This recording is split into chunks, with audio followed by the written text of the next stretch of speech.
Tonight, while you sleep, your brain is going to do something extraordinary. It is going to construct an entire world, complete with people, places, emotions, and events that feel completely real. You will move through it. You will feel fear, joy, confusion, love, and then you will wake up and it will dissolve. And most people almost immediately will decide it meant nothing. Just noise, just the brain randomly firing in the dark. But what if that explanation is wrong? What if your dreams are not random at all? What if the thing happening inside your skull every single night is one of the most sophisticated and purposeful processes your biology has ever evolved? The answer is far stranger than you think. For most of human history, dreams were not dismissed. They were taken seriously. Ancient Egyptians built temples specifically for dreaming, places called dream incubation sanctuaries, where people would sleep on sacred ground hoping to receive messages of importance. The Greeks believed dreams were visitations from gods or the dead. Indigenous cultures across every continent developed entire frameworks for interpreting what the sleeping mind produced. These were not primitive superstitions. These were early attempts to understand something real that people could feel but not yet explain, something that clearly mattered. Modern neuroscience is now beginning to catch up to that instinct. During sleep, your brain does not rest. It cycles through distinct stages, and the most vivid dreaming happens during a phase called REM sleep, which stands for rapid eye movement. During REM, your body is essentially paralyzed from the neck down, a safety mechanism that prevents you from physically acting out what your dreaming mind is experiencing. But your brain itself is running almost as hot as it does when you are fully awake. The visual cortex is firing, the emotional centers are highly active. The prefrontal cortex, the part responsible for logic and self-awareness, is partially suppressed, which is why, inside a dream, you can be completely convinced that you are flying, or that your childhood home has an extra room you never noticed, and it all feels perfectly normal. But what is the brain actually doing during all of this? Researcher Matthew Walker at the University of California, Berkeley has spent decades studying sleep and dreaming.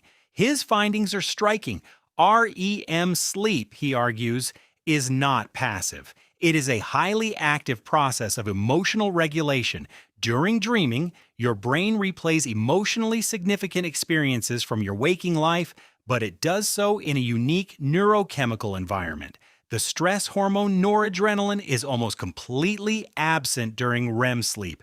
This means your brain can revisit difficult, painful, or frightening memories without the full emotional charge they carry when you're awake. Walker calls it overnight therapy. You are processing your emotional past in a safe chemical container. The experiences remain. The raw pain is slowly stripped away. This is why people who sleep well after traumatic experiences tend to recover faster than those who do not. It is not just rest that helps. It is the specific work the dreaming brain performs on those memories while you sleep. But dreaming does more than process emotions. It solves problems. In 1865, the chemist Auguste Kekule famously reported dreaming of a snake eating its own tail, an image that led him directly to the discovery of the circular structure of the benzene ring, one of the most important breakthroughs in the history of chemistry. Paul McCartney woke up one morning with the melody of Yesterday fully formed in his head, a song that became one of the most covered pieces of music ever recorded. These are not coincidences. They are examples of something your brain does systematically, something researchers now have a name for. Psychologist Deirdre Barrett at Harvard University has studied what she calls the problem-solving function of dreams. She argues that the dreaming brain, freed from the constraints of linear waking logic, is able to make connections between ideas that the conscious mind would normally filter out as too strange or too unlikely. The suppression of the prefrontal cortex during REM is not a bug, it is a feature. It removes the internal critic. It allows associative leaps that waking thought would never permit. Your dreaming brain is not thinking less, it is thinking differently. It is thinking in a way that sometimes produces solutions, insights, and creative breakthroughs that your waking mind simply could not reach. Your ancestors understood this even without the neuroscience to explain it. The practice of sleeping on a problem is not a metaphor. It is a literal biological strategy that your brain evolved to perform. And then there is the simulation theory.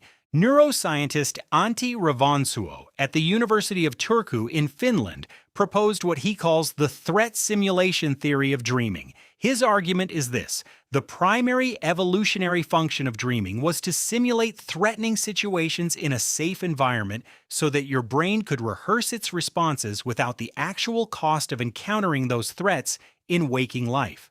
Look at the content of human dreams across cultures, across thousands of years of dream records, across every society ever studied. The same themes recur: being chased, falling, losing teeth, being unprepared for an exam or a challenge, public humiliation, physical danger. These are not random. They are threat categories. Your brain is running a flight simulator and you are in the cockpit every night, practicing how to survive. This is why nightmares, as horrifying as they feel, may actually serve a protective function. They are high-intensity rehearsals. They are your brain stress testing your responses to danger in a context where failure has no real cost. Think about the last nightmare you had: the racing heart, the desperate running, the feeling of being trapped or exposed or completely unprepared. Now think about how alert and alive you felt when you woke from it. Your nervous system had just run a full emergency drill, and it had done it while your body lay completely still and safe. So what does this mean for you right now today? It means that every time you dismiss a dream as meaningless noise, you may be ignoring the output of one of your most ancient and sophisticated biological systems. It means that the strange logic of your dreams, the impossible architecture, the people who are somehow two people at once, the places that are familiar and wrong at the same time, that logic is not glitching. It is working exactly as designed. It is making connections, processing pain, rehearsing threats, and filing away the emotional residue of your waking life into something you can carry more lightly. Your dreaming mind is not a broken version of your waking mind. It is a different tool entirely, one that evolution spent hundreds of thousands of years building, one that runs every single night without you asking it to. Tonight, when the lights go out and the world dissolves, your brain will get to work, not randomly, not pointlessly, but with a purpose so old and so deep that it predates language, predates civilization, predates almost everything you think of as human. The only question is whether you will start paying attention.